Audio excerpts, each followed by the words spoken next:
I mean, I have never met somebody that is more fish crazy than Betsy Bullard. Like, I love fishing, and she's like, holy shit, she loves fishing. She is infectious. She is known as our She's Queen infectious, Bee. and we call her Queen Bee. Everything she does with everything she has. Like, every time we go and we'll get in the car to go on a fishing date, she's like, we're going fishing, and then hops in the car.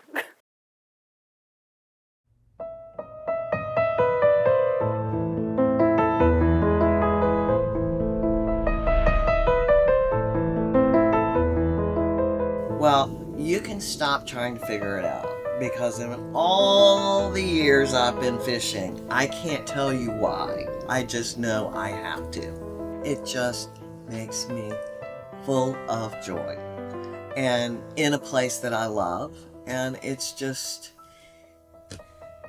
my life.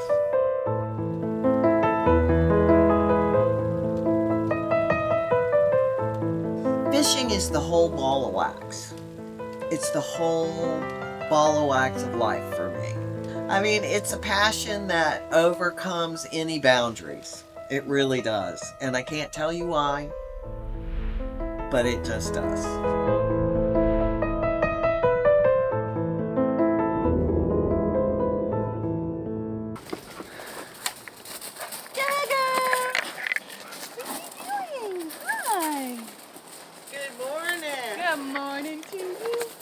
Swamp Witch. Oh, this is for you. That's that book I was telling you about, Bill Bishop's book. Oh, thank you. So, yes, I have my vest. Just put this on now. Camping vest. I was like, I feel like this is For camping, we need a vest. You need a vest. We're going camping. We're in the cold front. A cold front of 67 degrees. Yeah, well. Don't judge. Go ahead. Melissa Littlewood said, hey Wesley, I want you to meet Betsy. She runs tournaments in the Keys. And so she came to talk to our little fishing group about Boca Grande and the fishing there. And then I said, my dad fishes some of the fly fishing tarpon tournaments down in the Keys. And she was like, who's your dad? And I said, Tommy Locke. She's like, I know Tommy. And that's just like, that's Tommy's daughter. And then Tommy asked if maybe Wesley could come down and shadow me running one of the tarpon tournaments, because she was starting to run tournaments in Boca Grande. And I was like, sure. And it was just like we had known each other forever. She kept pulling me in, and I just thought she was the absolute coolest, and was so grateful that she was kind of taking me under her wing in this way. This is one thing about fishing, because I'm 65 and Wesley is 28, and we have so much fun together. What are you doing on my chicken? Don't you know these are two small witches, and we gonna curse you out of here. Stand on one like,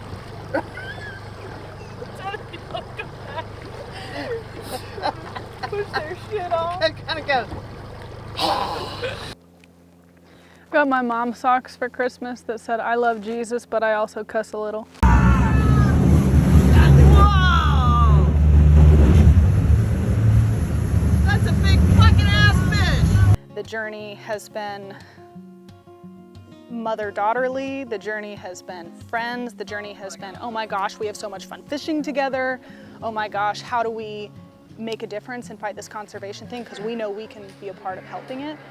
Wesley is honest as the day comes, and she's passionate about the things she cares about and the things she loves. Betsy is so passionate about the things that matter to her, and this fishery surviving and thriving is so important to her because she loves it so much, and she doesn't love something without putting in equal care.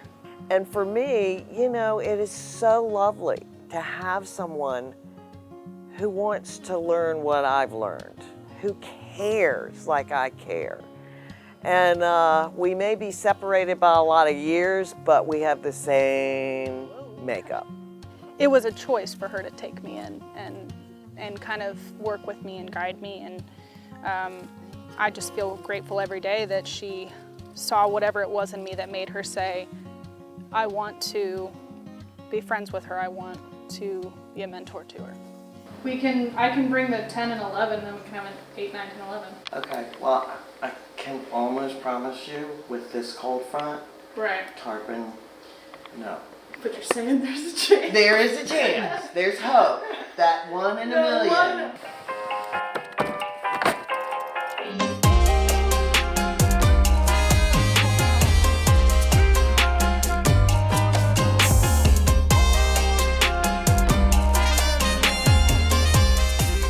'99 or 2000, I met the Keys and sight fishing, and I was done. I fell so hard in love with it, I lost my mind. And then going way back in the back of the Everglades National Park, thank you, Captain Larry Sidner, for opening my mind, my eyes, and my heart to that place. I'm right here in front of you, Betsy. 12 o'clock. 12, right. I don't see them. Another right. I love Everglades National Park. They don't call me the Swamp Witch for nothing.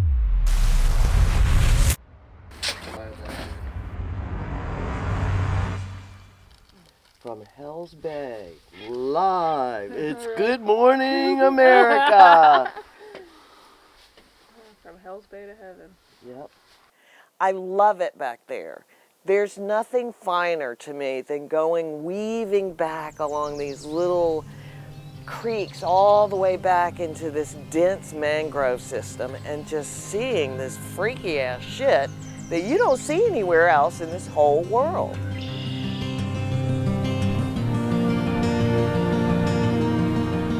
The healthier the grass system, which Florida Bay used to have the largest mass of seagrass in the world. And so that's where all of the little things breed and grow that feed all of the fish, all of the birds, all of the creatures here. And if they don't have the habitat for the bottom of the food chain to attract the larger parts of the food chain, then there's no food chain here at all. Yeah, if something is not done to save this national park that belongs to every person in this country, it does not belong to the politicians, it does not belong to Big Sugar, it belongs to us. Yes! Nice job, Wes.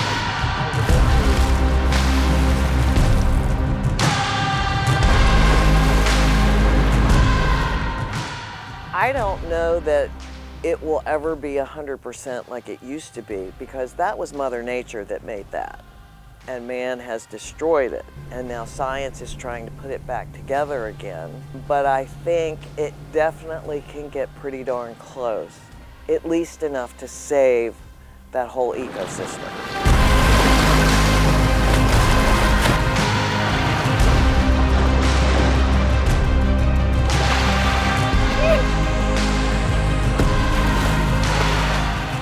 Even though it can be discouraging to see what happens and feel like there's nothing you can do to make a difference, the alternative is not doing anything and taking advantage of a resource and leaving it to be somebody else's problem. That's just not my MO, and it never will be. If you want to be lazy and stick your head in the sand, that's fine, but definitely don't stand in the way of what other people are trying to do to protect the nirvana that is that place.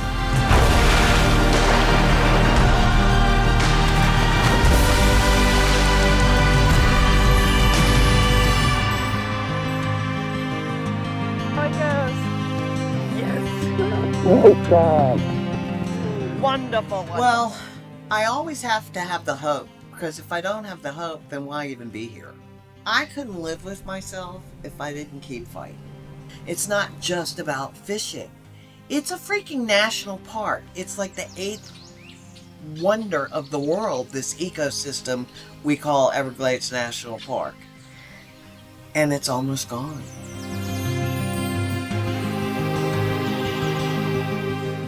South Floridians are not going to save it. We need the whole country behind this to save it. And we just need to kick and scream bloody murder, because they are murdering our national park. Everglades is the same way. If you see something like what we saw today from sunup to sundown, and you don't think that it's your responsibility to protect what you just got to experience, then I've got nothing for you. Because that is 100% some swamp witch magic that is unparalleled by any other fishery ecosystem on the planet. There is only one Everglades. There is only one ecosystem like this. But if you address Everglades restoration, then you're addressing a myriad of problems that I'm sure we don't even know the domino effects of. But we know that this is connected to the entire state. And for all the people that are freaking moving to Florida, you better pay attention too, because this water is only good as we keep it. If we don't protect it, nobody's going to want to go hang out on the beach. Because if you have algae and nasty dead fish and no seagrass with no fish to go swim in it, why would you even come?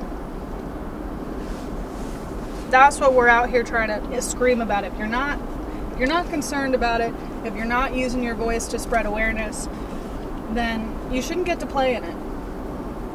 It's too precious. It's hard not to get really depressed when you look at the fight that's been happening since the 70s, and you look at where we are, and it's like we're gaining so much traction, amazing social media and Captains for Clean Water, and we're going, and then you hear something like what you just told me.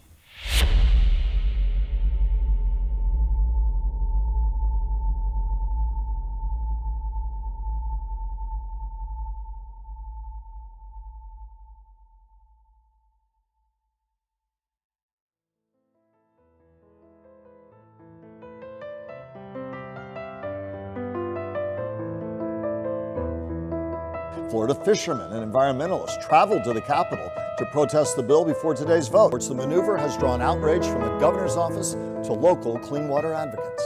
Those with Captains for Clean Water say their battle isn't over. Angry and tired is a great way to be at this place today. You know, it's time. It's time they listen to the people of the state of Florida. Stop catering to big sugar. Passion can't be bought. And the only way for them to understand what this really means is to come here and show them. We represent the people, and we're not going to take no for an answer. Everglades is going to get fixed, and then we're going to come fix all the rest of the issues in the state of Florida. That starts today.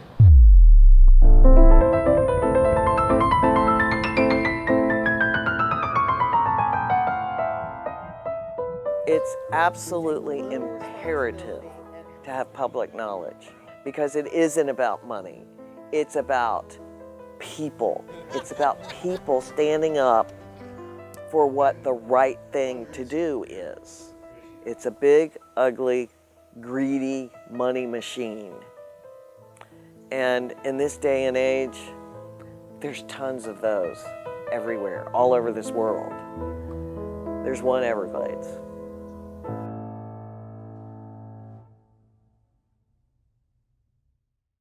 Yeah, what made you want to do that? You're just like, screw it, screw the My hair? Yeah. I'm just slowly wanting to, just day by day, slowly turn into Betsy Bullard. Yeah, you think it's fucking hot and humid here? Oh my God. I was like, give me a buzz cut, please! Also, my hair is jet black. Do you know how hot jet black hair is out there? And then we consistently fished the next couple days, putting points on the board, and ended up winning. And we wiped the floor. We did. With those men. We did. That's the thing. That's the thing. It's not Yellowstone National Park. It's not... What are the other ones? I thought the same thing.